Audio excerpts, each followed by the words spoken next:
12. Gate of Europe Towers. Every major city has towers, which means it's hard to make your city stand out from the crowd. Of course, you could create the tallest tower the world has ever seen, but Dubai and Tokyo seem to have those titles already and plan to hold on to them. So if you're gonna build a tower, what's a good way to make sure it gets noticed? Well, you build it on a lean.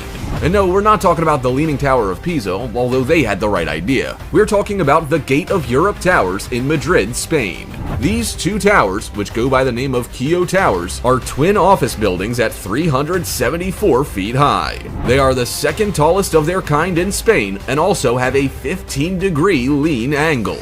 The 26-floor buildings with helipads on top went under construction in 1989 and were finished in 1996. They were designed by American architects John Bergy and Philip Johnson and are easily accessible from the Chamartin railway station in the heart of Madrid. Even though the Gate of Europe Towers is designed and built by experts, we can't help but wonder whether it feels like you actually are on a 15-degree angle once inside. Number 11. Wazoko Apartments, Holland. It was just a joke, a comment made out of desperation, but as it turns out, it was entirely achievable. What are we talking about? The Wazoko Apartments in Holland, with real-life apartments slapped on the side of a large building. You have to see it to believe it. A giant housing corporation was in a bit of a pickle. They needed 100 units to house elderly residents, but in a gallery-type circulation. The site they had chosen didn't end up being suitable after they carried out preliminary studies, but that wasn't the end of it. The project management company, MVRDV, met with the housing corporation to find out what to do next. Half joking, MVRD said they could glue units to the outside of the central unit. The client was intrigued, gave it the green light, and the rest is history. To look at the Wazoko apartments now, however, it's hard not to think it was a risky housing solution. Anyone in those apartments looks like they're teetering on the edge, ready to snap off the main building at a moment's notice. But as it turns out, this innovative solution was the very thing that enabled 100 units for seniors to go ahead. And doesn't it look wonderful? Number 10. Cliff Edge. To an average person, a risky house would be one in a neighborhood with a high crime rate. Every day you're risking not finding your car up on blocks. But this property takes risky to a whole new level. Located on the Sonoma coast around 2 hours from San Francisco, this $3.9 million home is turning heads. While its views over the Pacific Ocean and nearly all glass facade are likely why, it's also its position which adds to the appeal or risk, whichever way you may want to look at it. The home is perched on a small, pointy rock that juts out around 300 feet over the Pacific Ocean. Doesn't get much more breathtaking or nerve-wracking than that. The property in Jenner, California was designed by architect Richard Clements in 1964. Richard also owned and designed the Timber Cove Inn, which sits adjacent. It underwent significant renovations in 2012 to take it from a 60s-era classic to a 21st century modern masterpiece. It's now fitted with new decks, a new roof, plumbing, wiring, flooring, and a custom hot tub. Risky or rewarding? You be the judge. Number 9. House in the Hillside.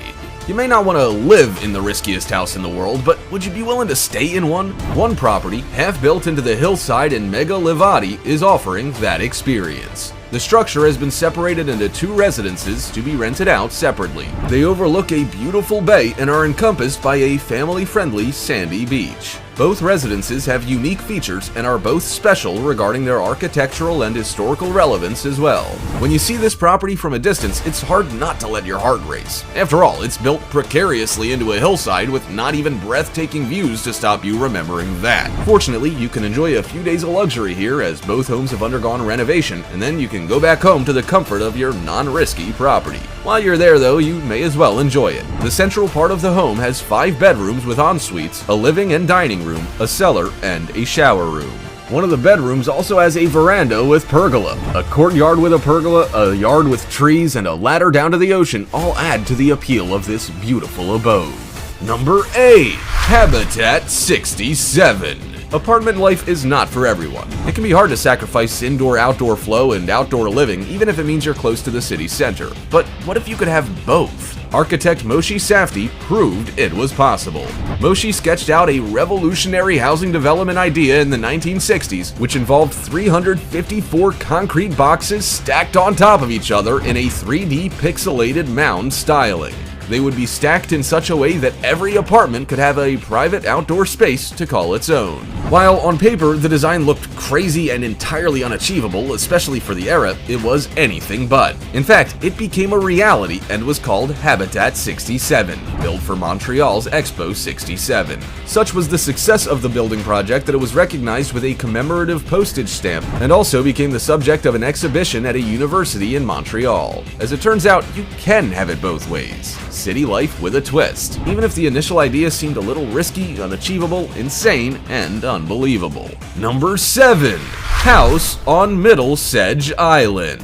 Door-to-door salespeople can be quite frustrating, and even the neighbor's stereo going at all hours of the evening can send you up a wall. So while the house on Middle Sedge Island might be a little risky, it's probably also quite a desirable option for many people. In 2015, a house was put up for sale online for $6.5 million. Now, that's quite a lot to pay for a home, so what was so special about it? It was on its own unique little island, only accessible by boat and helicopter in the middle of a popular beach community. The home covered 4,866 square feet with a 1,200-foot guest house, and it was set upon 14.4 acres of land. The entire island was 25 acres. In its heyday, the house was something truly magnificent. It had a pool and rec room, a wet bar, porch, bocce court, heated pool, and much, much more. However, bankruptcy by the owners was filed in 2016, and after Superstorm Sandy, the property has fallen into a state of disrepair. The island became flooded, the built-in pool was uprooted, and the home was damaged. Today, it probably is quite a dangerous place to live.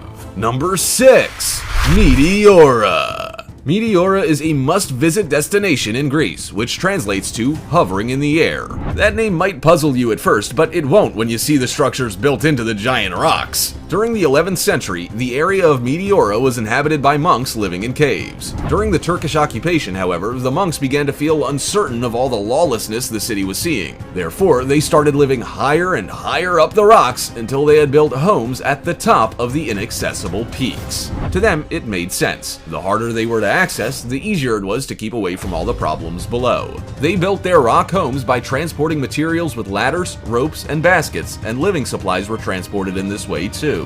To visit these rock homes today, there's a series of pathways and roads for access by car and foot. However, you can still see examples of the age-old method of transportation, and it will surely make you thankful for modern technology that allowed the buildings to be accessible in an easier way. Number 5. The DRINA River House. The DRINA River in the Balkans has always been an exhausting place to partake in water sports. Its waves can be particularly challenging to tackle, but it was still a favored swimming spot by locals. One day in 1968, a group of young Yugoslavians took a break from all that tiresome swimming and sunbathed on top of a rock that jutted out from the river. However, because it was jagged, they decided to bring boards from the shore to make it a bit more comfortable. Before long, those boards became a house, and it became one of the most popular destinations for locals. Even as flooding and weather conditions tried their hardest to ruin the house, local Serbians continued to repair it. It's now famous throughout the world and even appeared as the National Geographic's photo of the day. The house is set on the highest point of the rock with a small balcony area, windows, a door, and a roof. It's accessible only by boat and swimming and has a little room for shelter on the inside. Because of continuous weather damage, the DRINA River house you see today is probably not going to look the same as the one that appears on the rock next year. Number 4. Island House. If you've ever traveled along Highway 401 in Ontario, Canada, then you may have been curious about the Thousand Islands region and what it holds within. This unique wilderness area separates the US from Canada and has over 1,000 islands formed by receding glaciers around 12,000 years ago. To be counted as islands, the land masses within the Thousand Islands region have to have at least 1 square foot of land above the surface of the water year-round and should support at least 2 trees. On one piece of land that ticks that box is a beautiful castle, which is only accessible by boat and helicopter. It's situated on the New York side of the border and was commissioned by millionaire George Bolt. The castle has a private bowling alley and has seen over $15 million worth of renovations. It's also available to hire for private events like weddings. While this property is undeniably beautiful, it's also risky. It's often challenging to access and is prone to power outages. There are also often food shortages on the island too. You may be able to access many of the islands within the Thousand Islands region by paddle boat, but this one is just that little bit trickier. Number 3. Chemosphere House. Is it a spaceship or is it a house? One thing's for sure, it's risky. The Chemosphere House in Los Angeles, United States was designed in 1960 by John Laudner, but you'd be forgiven for thinking it's brand new.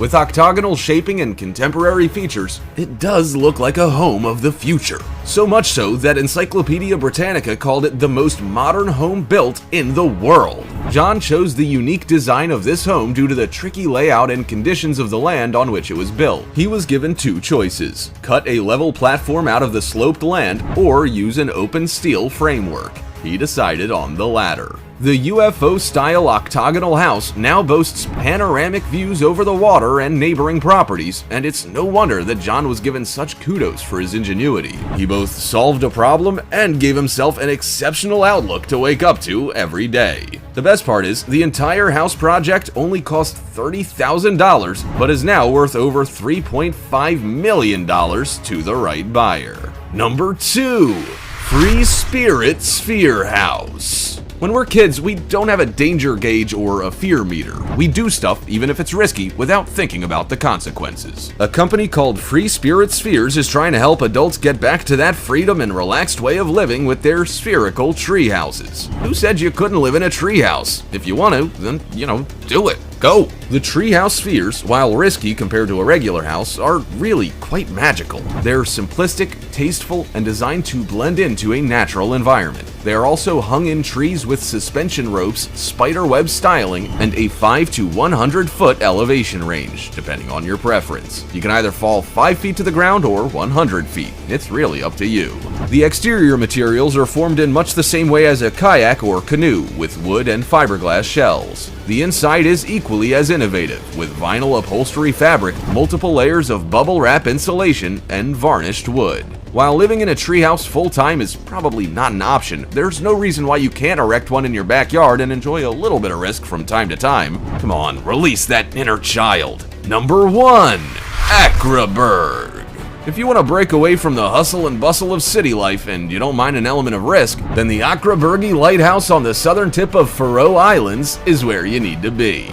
Getting to this remote location, part of the Kingdom of Denmark, is not easy, but there's no denying it will be worth it. Travelers will need to take a ferry to the island of Svarøy from Tórshavn. For the next 2 hours, all you can do is twiddle your thumbs before you arrive in Svarøy and travel to the southernmost village of Sumba. From Sumba, it's a 2-mile trip to the lighthouse, which is easily one of the most underrated locations in the world. Looking down once you reach the lighthouse is not an experience for the faint of heart. All you see is rocky cliffs, crashing waves, and a long trip to the ground. However, the beauty is undeniable. The tall, white lighthouse overlooks the North Atlantic Ocean and far beyond, and you'll be pleased you made the journey. So, as it turns out, your average suburban home isn't as risky as you thought it was. Some of these are insane and hard to believe people actually live in them. Can you think of any others that should have made the list? Also, check out our other cool stuff showing up on screen right now. See you next time!